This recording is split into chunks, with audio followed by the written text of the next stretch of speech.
আজকে এই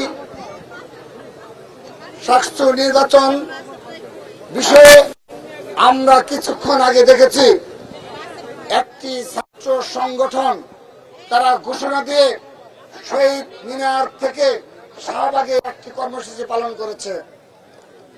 আমি তাদের উদ্দেশ্যে বলতে চাই, আল্লাহর রহমতে আমি তাদেরকে আহ্বান জানাই, গতকাল আমাদের যে 15টি ইউনিটের নেতৃত্বে 10টি শিক্ষা প্রতিষ্ঠান, ছাত্রদল, কেন্দ্রীয় সংসদ, মহানগর এবং সর্বোপরি ঢাকা জেলা ছাত্রদলের নেতৃত্বে যে এই অবরোধ কর্মসূচি, ঘেরাও কর্মসূচি সফল হয়েছে, আজ আপনাদের সেই ইসলামী ছাত্র শিবিরের পেজে আপনারা আপনাদের সেই লাইভ করেছেন। আমি আপনাদের সাংবাদিকদের মাধ্যমে অনুরোধ জানাই, আপনাকেই বলছি, ইন্স্যুরেন্স করলে সিটিতে সুরক্ষা পাবেন নিশ্চিত। আমার শুধুমাত্র ঢাকা জেলা উত্তর ছাত্র দলের গতকাল মিছিলটি দেখার আহ্বান রইল।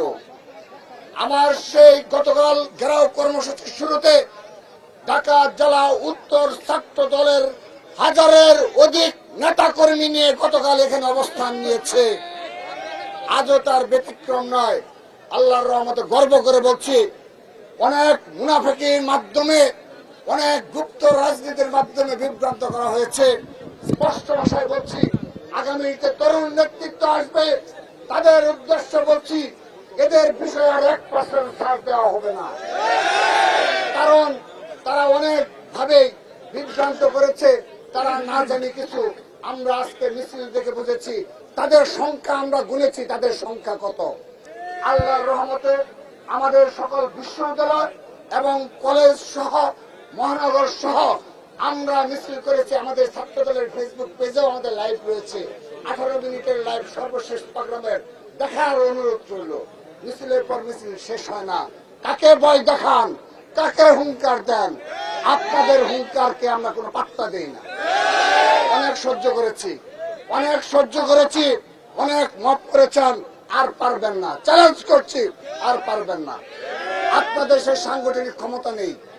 যদি থাকতো তাহলে আজকে আপনি সেই মিছিলে প্রমাণ হতো যে আপনার নেতাকর্মীর সংখ্যা কত। দেখেছি আপনাদের জনপ্রিয়তা কত, সেই মিছিলের দীর্ঘ সারি দেখেছি। সেহেতু আপনাদের আজকের এই ধরনের শুধুমাত্র বিরোধিতা করতে হয় বলে বিরোধিতা এবং সবকিছু ছাত্র দলের উপর চাপিয়ে দিতে হবে, সেই মানসিকতার রাজনীতিকে আজকে থেকে আমরা প্রত্যাখ্যান করলাম। তাদেরকে আমরা আর কোনো কেয়ার করে রাজনীতি করবো না। এবং তারা যদি মনে করে, আমি ওপেন চ্যালেঞ্জ করে বলছি, তাদেরও সোশ্যাল মিডিয়ার পেজে আপনাদের ভিডিও রয়েছে, আমাদের ছাত্র দলের পেজেও ভিডিও রয়েছে। কম্পেয়ার করে সংগঠন গুছিয়ে পরে হুঙ্কার দিবেন। আমাদেরকে হুঙ্কার দিতে আসবেন না, ছাত্র দলকে হুঙ্কার দিতে আসবেন না। আল্লাহর রহমতে বেগম খালেদা জিয়ার হাতে গড়া সংগঠনের নাম বাংলাদেশ জাতীয় ছাত্র দল। শত শত নেতা কর্মীর গুম খুনের পর আজকে আমরা এই অবস্থানে এসেছি। আমাদের শত শত অত্যাচার নির্যাতনের কাহিনী রয়েছে, যেগুলো মানুষের বিবেককে নাড়া দিয়ে গিয়েছে। বিগত সময়ে আমরা সেই ভাইদের হারিয়েছি, তারপর আমরা আজকে টিকিয়েছি। সেহেতু আপনারা আপনাদের সাংগঠনিক শক্তি ভিত্তি করে তারপর হুঙ্কার দিবেন, ষড়যন্ত্র করবেন। ইনশাআল্লাহ চ্যালেঞ্জ করে বলছি, শুধুমাত্র ঢাকায় বিগত সময়ে ঐতিহাসিক শরীয়ত উদ্যানে আপনারা দেখেছেন জামাতে ইসলাম প্রোগ্রাম করেছিল। তার কিছুদিন পরে শুধুমাত্র বাংলাদেশ জাতীয় ছাত্র দল শাহবাগের প্রোগ্রাম পালন করেছিল। কম্পেয়ার করার অনুরোধ জানাচ্ছি। সেহেতু উনি দাঁড়িয়ে দাঁড়িয়ে ঢাকা বলি আর হুঙ্কার দেবেন না। আপনাদের হুঙ্কারে আমাদের কোনো আসে যায় না। যদি দেখতে চান, এই সকাল থেকে এখন পর্যন্ত এসে দেখে যান এরা কারা। এরা সব বাংলাদেশের বৈধ নাগরিক এবং বিভিন্ন শিক্ষা প্রতিষ্ঠানের নেতাকর্মী। এরা আগামী 22 জানুয়ারি থেকে নির্বাচনী প্রচারণায় অংশগ্রহণ করবে ইনশাআল্লাহ। সবাইকে ধন্যবাদ জানিয়ে আপনারা সবাই অবস্থান করবেন। আমাদেরকে আজ আবারও নির্বাচন কমিশন থেকে আমন্ত্রণ জানিয়েছে।